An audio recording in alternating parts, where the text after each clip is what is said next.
Welcome to this new video. Today we will explore how the law of the mirror can help you discover and heal emotional wounds that, without realizing it, have been shaping your reality. I'll share with you a powerful story, analyze the psychology behind this law, and most importantly, give you practical tools to apply it in your life and transform the way you see the world. So stick around to the end, because what you'll discover today may change not only your perception of others, but the relationship you have with yourself. If I told you that every person who has hurt, betrayed, or disappointed you is a reflection of something inside you, what would you think? Daniel was a brilliant, hard-working, committed man. However, at his job, he felt that everyone looked down on him. Every idea he proposed, his boss ignored, and over time, that feeling of not being enough ate away at him. Until one day a mentor told him, "Daniel, your boss is not your problem, he's your mirror." That's when Daniel realized he had spent his whole life waiting for others to give him the validation he had never given himself. His boss was only reflecting a much deeper wound. This is the law of the mirror, one of the most powerful tools in psychology and personal growth. It tells us that the outside world is a reflection of our inner world. What bothers us about others, what hurts us, what affects us, is an echo of something we have not yet healed in ourselves. The law of the mirror posits that everything that bothers us, irritates us, or hurts us about others is a reflection of something we carry within us, consciously or unconsciously. And in the same way, everything we admire in others is also a reflection of something positive that exists in us. This concept has been explored from different perspectives. Sigmund Freud, from psychoanalysis, talked about the mechanism of projection, where we deposit in others our internal conflicts. Carl Jung introduced the concept of the shadow, that part of our psyche that we repress because we do not want to face it. Jung stated, "What you deny subdues you, what you accept transforms you." Masaru Emoto, in his studies on water, suggested that emotional vibration affects matter, which reinforces the idea that our perception of the world is a reflection of our internal state. Yoshinori Noguchi, in his book The Law of the Mirror, teaches how to heal relationships and personal conflicts by taking responsibility for what we project in others. Simply put, the world is not as it is, but as we are. What's the problem? Emotional blindness and unresolved pain. Many people live trapped in toxic relationships, resentments, and repetitive cycles without realizing that the problem is not the other person, but what they themselves project. If you constantly feel betrayed, there may be a fear of abandonment or an unhealed wound of mistrust inside you.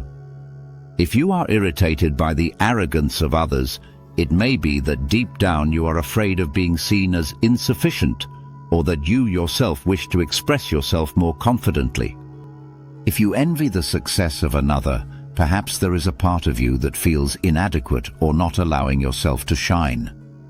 The problem is that instead of seeing this as an opportunity for self-knowledge, we take it as a justification to blame, judge, and distance ourselves from others. But what happens when we ignore what the mirror shows us? The answer is broken relationships and self-limitation. That is the impact of the problem. Imagine how many times you have blamed others for how you feel. My partner doesn't listen to me. My friends betray me. My family doesn't support me. What if instead of seeing it as an injustice, you saw it as an opportunity to understand yourself better? The inability to recognize our reflection in others generates, for example, the answer also is recurring conflict. We attract the same type of relationships: unfaithful partners, abusive bosses, treacherous friends. The answer is emotional stagnation. If you do not recognize what the mirror is showing you, you will continue to carry resentment, frustration, and pain. Also, self-deception. You live convinced that the problem is always external, without realizing that the real change starts with you. Missed opportunities. By not taking responsibility for your life, you sabotage yourself, fear taking risks, and settle for less than you really deserve. Here is a real example. A Harvard study on adult development, led by Robert Waldinger, concluded that the quality of our relationships is the single most important determinant of our happiness. If we don't learn to heal what we project, we perpetuate destructive patterns that deteriorate our connections with others.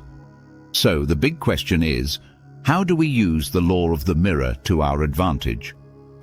If you really want to heal your past and change your reality, here are 3 steps to apply the law of the mirror in your life. First, identify what bothers you about others. Make a list of the people who have hurt you the most and ask yourself, what do they show me about myself? Second, introspect. Instead of reacting with anger, ask yourself, where in my life have I done something similar? When have I ever treated myself that way? Third, change your perspective. Instead of looking at those people as enemies, look at them as teachers. They are showing you what you still need to work on. Now, mind you, this does not mean that your boss is an angel disguised as an ogre, but it does mean that the key to changing your situation is not in him changing, but in you changing how you see yourself. Now tell me, what people in your life are showing you something you need to heal? Leave it for me in the comments.